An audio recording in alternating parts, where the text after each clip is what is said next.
నమస్తే welcome to four sides TV. రాబోయే parliament ఎన్నికల్లో ఖమ్మం ఎంపీ సీటును 50,000 ఓట్ల మెజారిటీతో గెలిపించాలని మంత్రి పొంగులేటి శ్రీనివాసరెడ్డి కార్యకర్తలను కోరారు.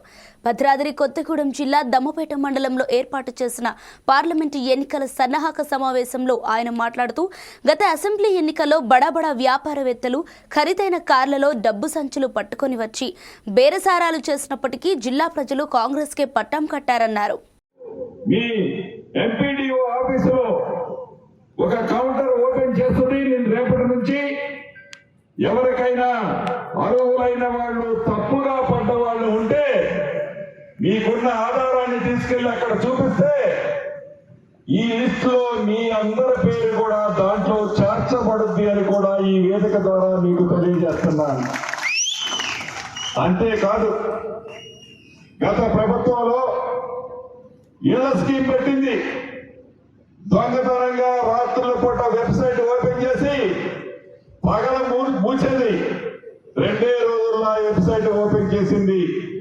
కానీ ఇందిరమ్మ రాజ్యంలో మీ ప్రభుత్వంలో ప్రజాపాలన కార్యక్రమం ద్వారా ఏదైతే మొదటి వారం రోజులు మీ ఇళ్లకు వచ్చే అప్లికేషన్లు తీసుకున్నారో, అప్లికేషన్లు తీసుకునేటప్పుడు మీరు లేని వాళ్ళు, ఊళ్ళో లేని వాళ్ళు, ఏ కారణం చేతైనా అప్లికేషన్ ఇయ్యని వాళ్ళు ఇప్పుడు కూడా మీరు అప్లికేషన్ ని మీరు ఎంపీడీఓ ఆఫీసులో కొత్త వాళ్ళు కూడా ఇవ్వవచ్చు. వాళ్ళ అప్లికేషన్ ని కూడా ఈ లబ్ధి జరిగే లిస్టులో వారి పేరు కూడా చేర్చడం జరుగుతుంది అని ఈ వేదిక ద్వారా యావత్ తెలంగాణ ప్రజలకి మీకు తెలియజేస్తున్నాను. అంతేకాదు, గత ప్రభుత్వ పెద్దలు ఏదైతే అక్రమంగా మన సొమ్మని దోచుకొని దాచుకున్నారో, గత ప్రభుత్వం చేసిన కార్యక్రమాలని అసెంబ్లీ సాక్షిగా 3 అంశాల మీద వారు చేసిన తప్పుల్ని మీ ముందు ఉంచి చూపించడం జరిగింది.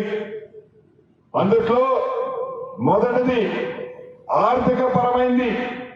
ఈ ఆర్థిక పరమైన దాంట్లో ఎచ్చుల కోసం పై, గొప్పల కోసం పై అభివృద్ధి అంటే కలెక్టరేట్లు కట్టాం, ప్రగతి భవన్ కట్టాం, సెక్రటేరియట్ కట్టామని చెప్పారు. అభివృద్ధి అంటే మీరు నివసించడానికి కట్టుకునే అద్దాలు మేడలు కాదు. అభివృద్ధి అంటే సామాన్యుడికి, పేదవాడికి నివసించడానికి నువ్వు ఎన్ని డబల్ బెడ్రూమ్లు కట్టావురా అంటే ముఖము నేలకేశాడు. మరి ఎందుకే అప్పులు 7 లక్షల కోట్ల అప్పులు చేసావురా అంటే దానికి ముఖము నేలకేశాడు. నేలకేయటమే కాకుండా ఒంటరి గిత్తంటాం, మన ఊళ్ళలో అడవిలో ఒంటరి పంది అంటాం. ఈ రకంగా ఒంటరి గిత్తలాగా, అడవి పందిలాగా అసెంబ్లీ సాక్షిగా ఎలా రంకెలేశారో మీరు చూడండి. కాదు, దానికి ధీటుగా మన శాసనసభ్యులు కూడా సమాధానం చెప్పింది కూడా మీరు చూశారు. ఇక కరెంటు విషయానికి వస్తే మేము 24 గంటల కరెంట్ ఇచ్చామన్నారు. మరి మీరు 24 గంటల కరెంట్ ఇచ్చినప్పుడు సబ్ స్టేషన్ లోని లాగు బుక్కులు ఎందుకు దాచారు అంటే సమాధానం లే. 24 గంటల కరెంటు ఇచ్చిన మీరు 5 రూపాయలు 6 రూపాయలు యూనిట్కి కరెంటు బయట దొరుకుతుంటే ఛత్తీస్గఢ్ లో 18 రూపాయలు యూనిట్కి ఎందుకు కొన్నారు అంటే దానికి సమాధానములే.